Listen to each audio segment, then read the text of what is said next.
The woman was obviously English. She had all the qualities of Boadicea, Elizabeth I, and Margaret Thatcher rolled into one.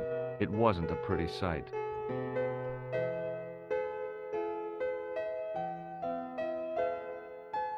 Hi there, ma'am. Well, hello.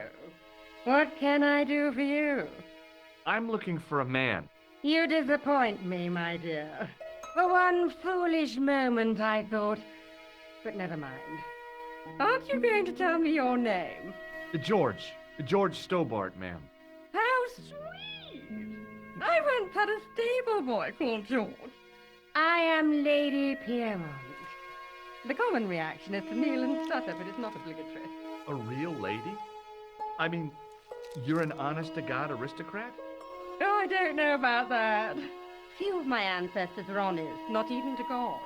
I can trace my family back to the Normans, but don't let that intimidate you, George.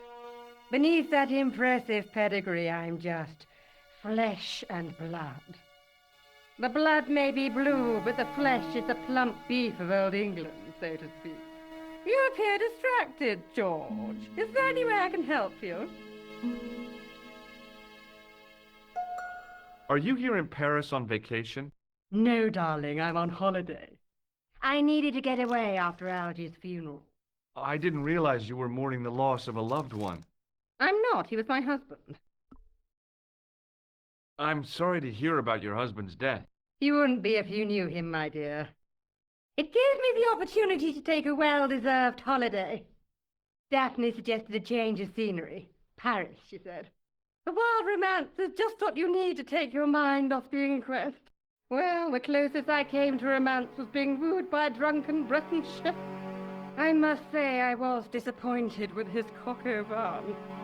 Not at all what I was expecting. I was thinking of cutting my holiday short, packing my bags and heading back to Hemel Hempstead.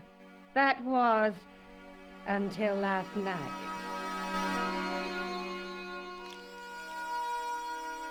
What happened to you last night?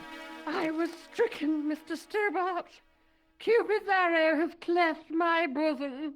They couldn't really miss. It was just as I'd always imagined it should be. The intimacy of candlelight. Romantic music tinkling across the room. And then, a stranger's glance. Those brooding eyes, that suave manner, those tight trousers. He was the man I'd been waiting for all my life. I'm glad he finally turned up after all these years. Ah, but it wasn't to be. He was merely toying with my affections. And if I ever catch up with him, he's dead. Who was the guy who led you on? His name is Merlin. Did you know there's a gangster out front? What makes you think he's a gangster? The Italian suit and the bulge in his pocket? I know plenty of men with Italian suits and bulges in their pockets. That doesn't necessarily make them gangsters. I'm looking for a murderer.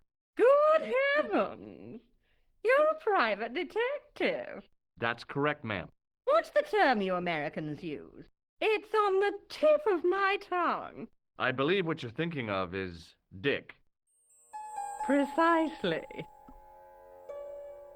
Have you come across a man who calls himself Khan? I am familiar with only one person named Khan. Genghis Khan, the legendary Mongol barbarian chieftain? No, darling. Kevin. Kevin Khan? I never heard of him. I'd be most surprised if you had, darling. He's a pharmacist in Hemel Hempstead. Organizes fundraising for the Rotarians. Lovely man. Does he have a scar on his cheek? I really wouldn't know, sweetie. Do you recognize the man in this photograph? My God, it's him. That's Merlin. She represented everything I loved about the English. The lady was totally deranged. Merlin? You mean King Arthur's wizard? Good heavens, no! Monsieur Merlin is a fellow guest. He's the man I've been telling you about. That's the man who spurned me. The man you know as Merlin is a fake. What do you mean, sweetie? He's a murderer. He also uses the name Khan. I am shocked, Mr. Stobart. Shaken. I took him to be a gentleman, a man of honor. You know, I'd rather like to assist you in stitching him up. When did you last see Merlin? It was no more than an hour ago. He came downstairs and spoke to that clerk chappie. Something passed hands. I couldn't see what exactly. A briefcase? No, smaller than that. A bundle of papers, perhaps. The clerk put it in the hotel safe and Merlin went out. Are you sure you saw Merlin putting documents in the safe? Yes, darling, positive. I wonder what they were. Obviously something of great importance. Yeah, I'd sure like to get my hands on whatever it is. I'll bet they had something to do with Plantow's briefcase. Has Merlin returned to the hotel? No, he hasn't. Are you going to search his room? If I could get in there, I would. Would you like to shake my hand, ma'am? Now, George, there's no need to be so formal. We met as tourists, and I want to keep it that way, despite the enormous social gulf between us. I have to go, ma'am.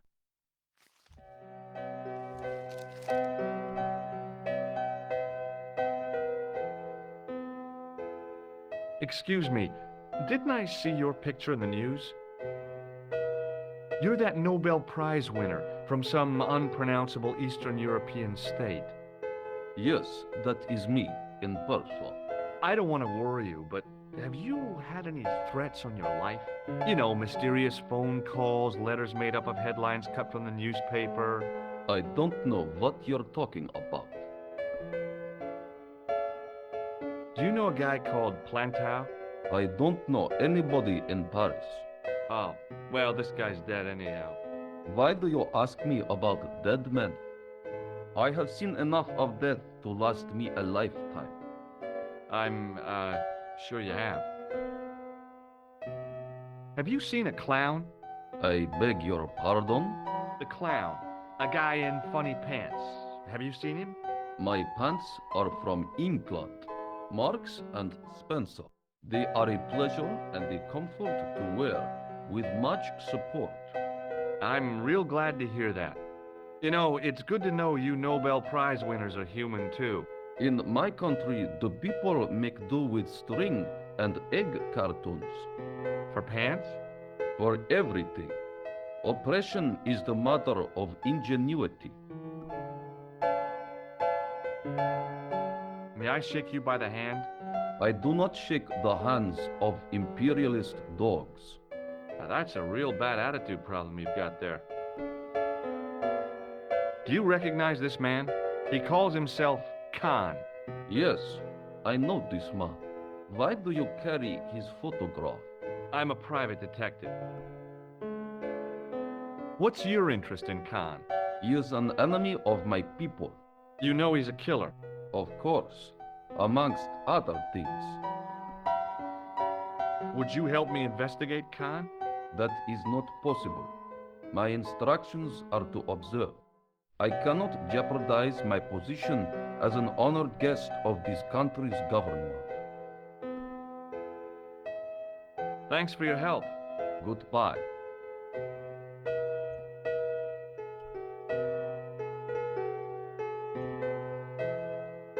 It was the register of guests staying at the hotel. There was no one registered under the name of Khan. If the killer was staying here, he'd used a different pseudonym.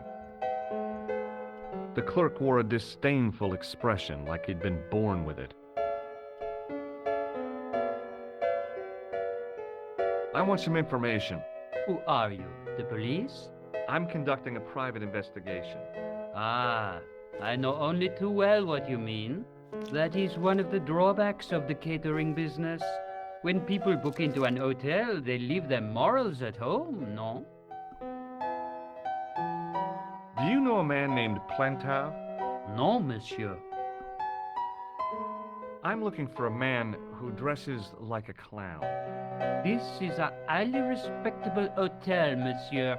There are no clowns here. If you say so. Do you recognize the man in this photograph? Yes, monsieur. That man is one of our guests. What name? I cannot tell you that. I'd like to retrieve something from your safe. Ah, oui, monsieur. May I see some form of identification? Like what? A driving license, perhaps? I don't drive. Your passport? I don't have it with me. I could show you my operation scar. I'm sorry, monsieur. I must have some form of unique ID. You won't find a more unique ID than my scar. I'm sorry. I must insist on a more traditional identification. Rats. Can you tell me which room the man in the photograph has taken? Oh, no, monsieur. That information is confidential. Would it make a difference if I told you the guy in the photo was a murderer? We are accustomed to catering for celebrities, monsieur.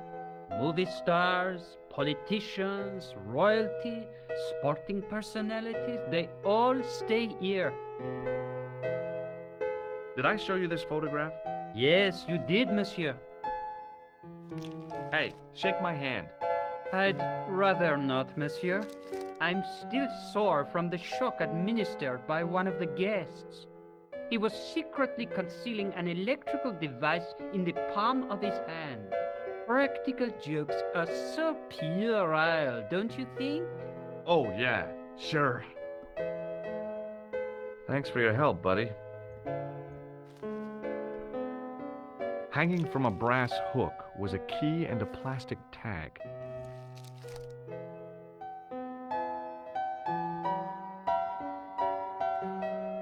Excusez-moi, monsieur. What? You were trying to steal that key, no? No way. In the ornate booth was the most elegant public telephone I'd ever seen.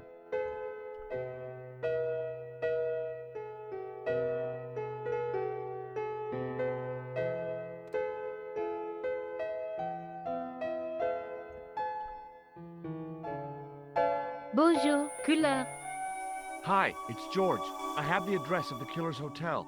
If you're going to pay him a visit, take care. Remember, that guy's a professional. Thanks. I'll be fine.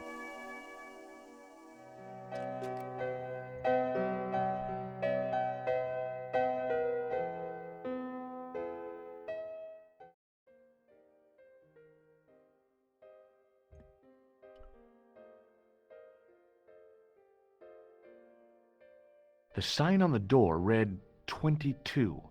If the tailor's description was correct, this was the killer's room. The door was locked.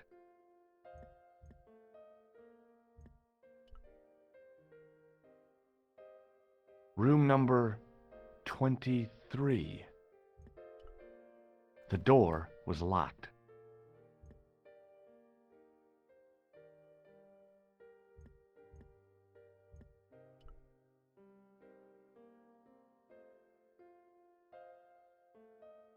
The sign on the door read 21. The door was locked.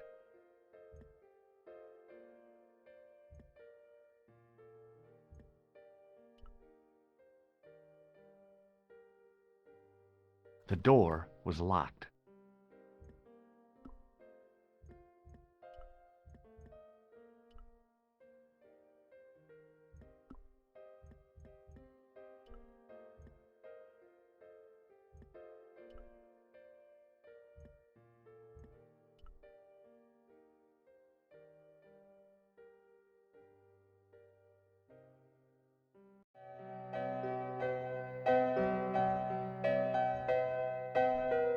It was a magnificent old Steinway piano.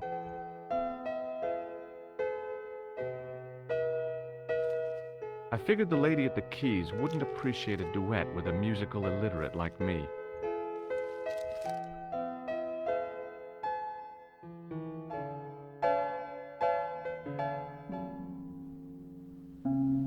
Just a minute, monsieur.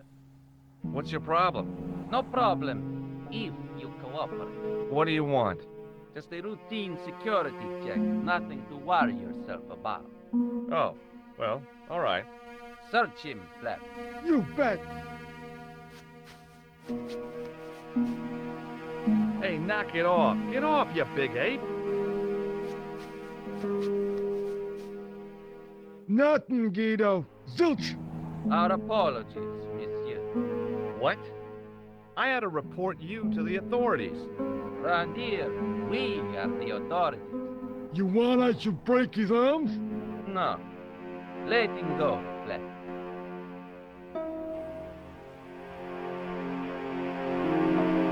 Hey, Shorty. I didn't think much of your trick, little man. I don't know what you're looking for, but you picked on the wrong guy. Maybe you'll spread the word around the sewers. George Stobart is on the case. That's Stobart. 2 B's and 2 T's. It sounded impressive to me, but the weasel didn't seem to share my enthusiasm. Still, I figured he'd think twice before gunning me down in the street in cold blood. I do not like your tone. Oh, yeah? And what are you gonna do about it? If you do not go away, I will gun you down in cold blood, right here in the street, without thinking twice about it.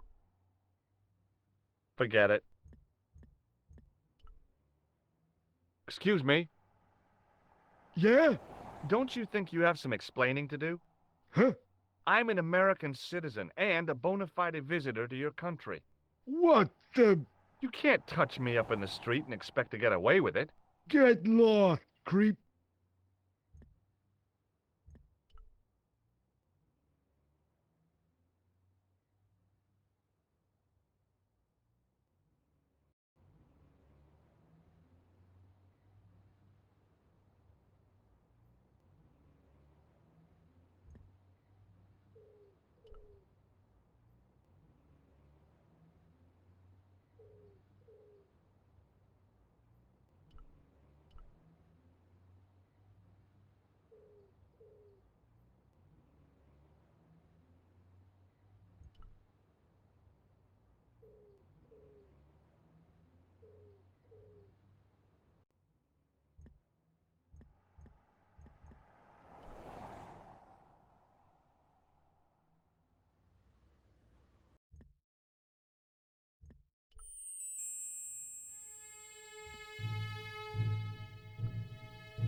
The figure of a sexless youth was frozen in mid-skip with a silly grin on its stone lips.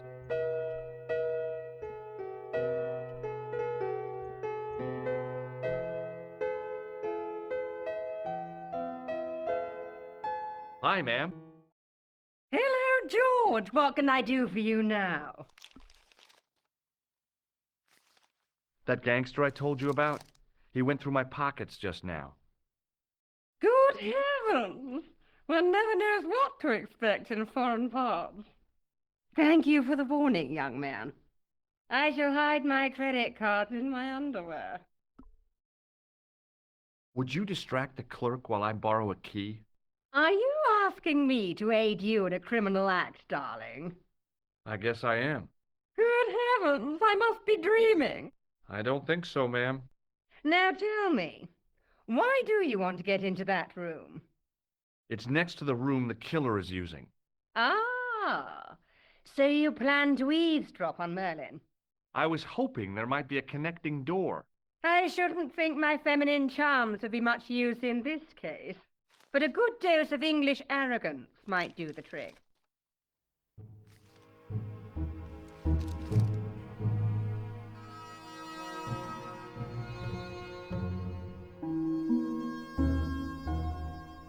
I say, you there, flunky? Oui, madame. Listen carefully. You do understand English, don't you? But of course, madame. Good. I wish to deposit some jewelry for safekeeping. I understand. Are you quite certain? Oh, bien sûr, madame. Over to you, my dear.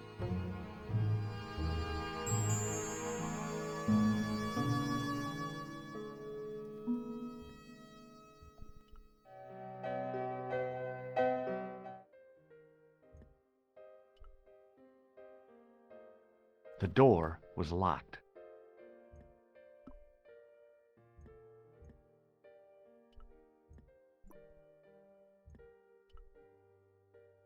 Maybe it wasn't the right room, but this was the right key.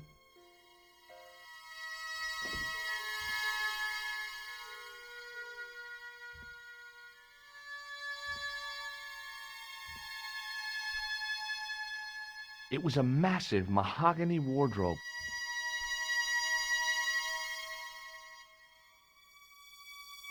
There was nothing in the wardrobe apart from a vague, lingering smell of camphor.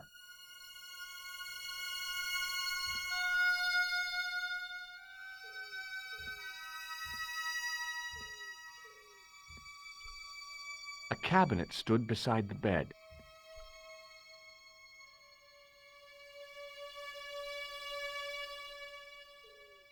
The cabinet was empty, but it smelt of onions. No kidding, it really did.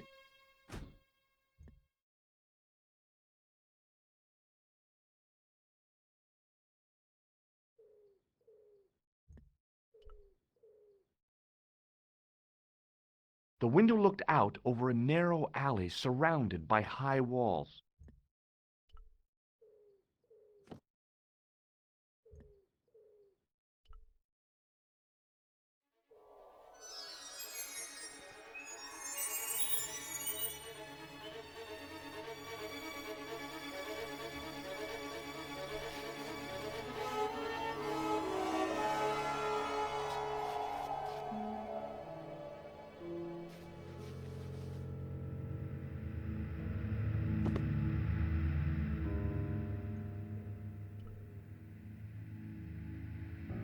The assassin had been too smart to leave incriminating evidence beside his bed.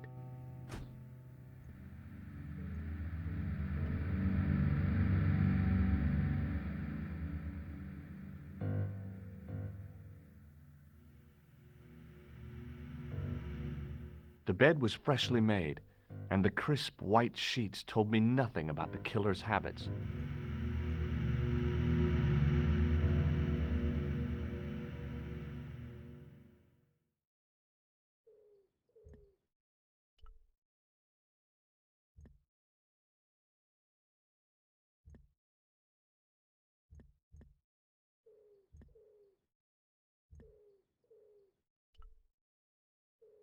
It was the battered leather briefcase I'd seen Plantar carrying just before he died.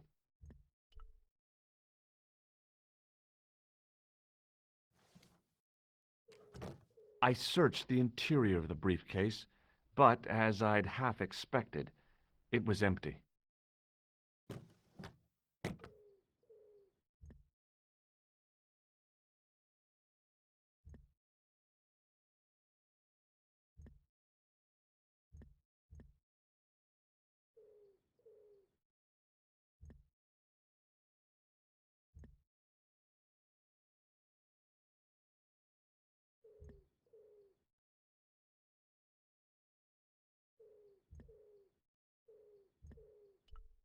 The bed was several times larger than the narrow cot I'd been given at the place I was staying.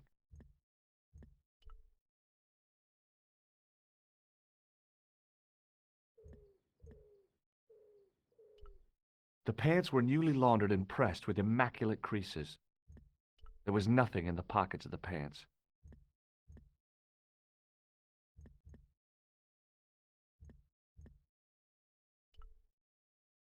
The interior of the closet was large enough for me to climb right in.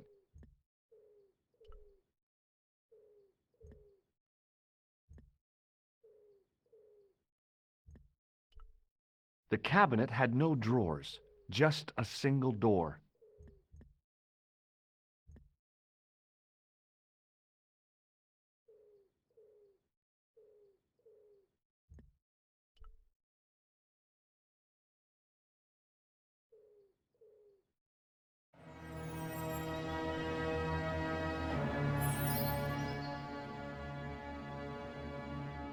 I had the kind of feeling in my stomach that would usually send me running to the bathroom.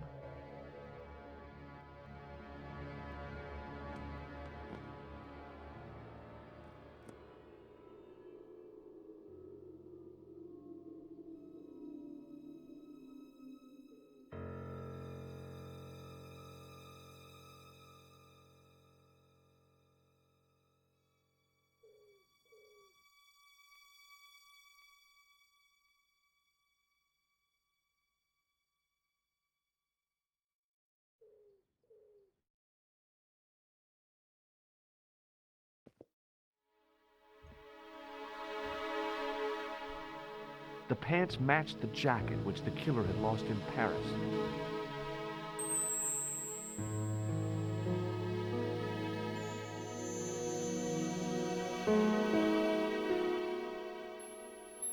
I couldn't believe my luck when I found two items in the pockets of the pants.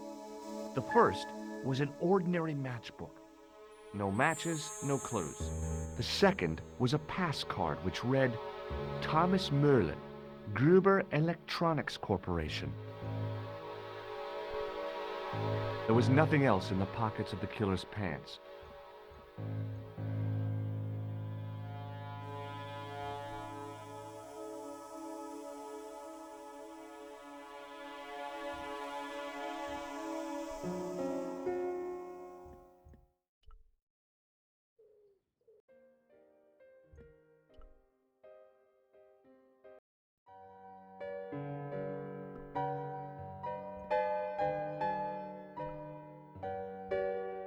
The matchbook bore a pattern of swirling color and the words, Club Alamut.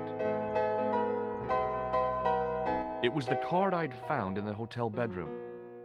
It read, Thomas Merlin, Gruber Electronics Corporation.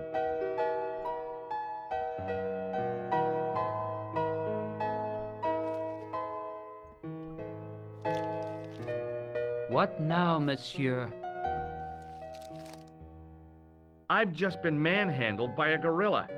Yes? I do not see any signs of a gorilla. No, not a real gorilla. It was a guy who looked like a gorilla. It happened right out front of this building. Let me get this quite clear. Are you complaining or bragging?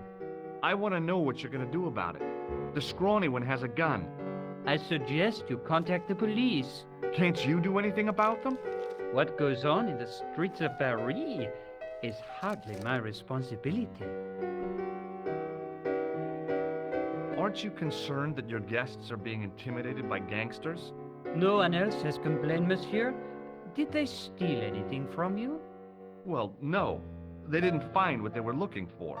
What was that? I don't know. I don't think they did either. Does this pass mean anything to you? That is Monsieur Merlin's property. That's right. Merlin the murderer. I want to see what he's left in your safe. Impossible. I cannot betray his confidence, no matter what you say he's done. You're making a big mistake. Maybe I can live with that. Did I show you this pass? Oui, monsieur.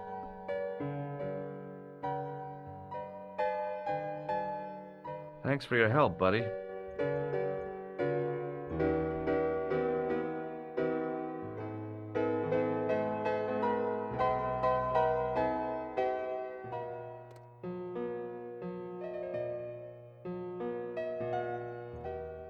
No point in phoning that guy again.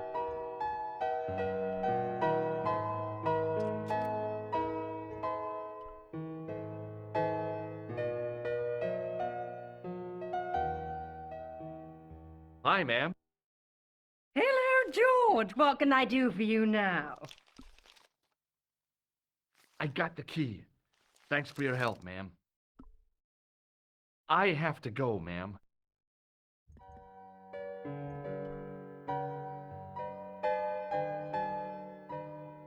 Hello again. Thanks for your help. Goodbye. Hello again. Do you recognize this card? No, I do not. Thanks for your help. Goodbye.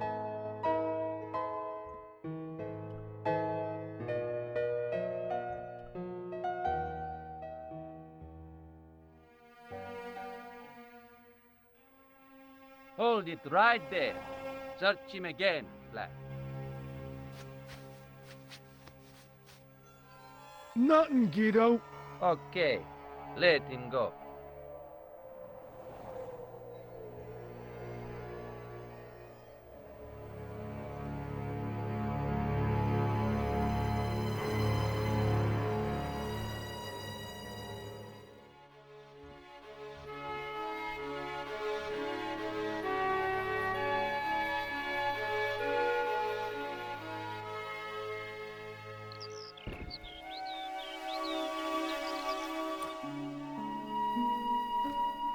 What do you think I should do next? I think you should look for clues at the hotel. I guess so.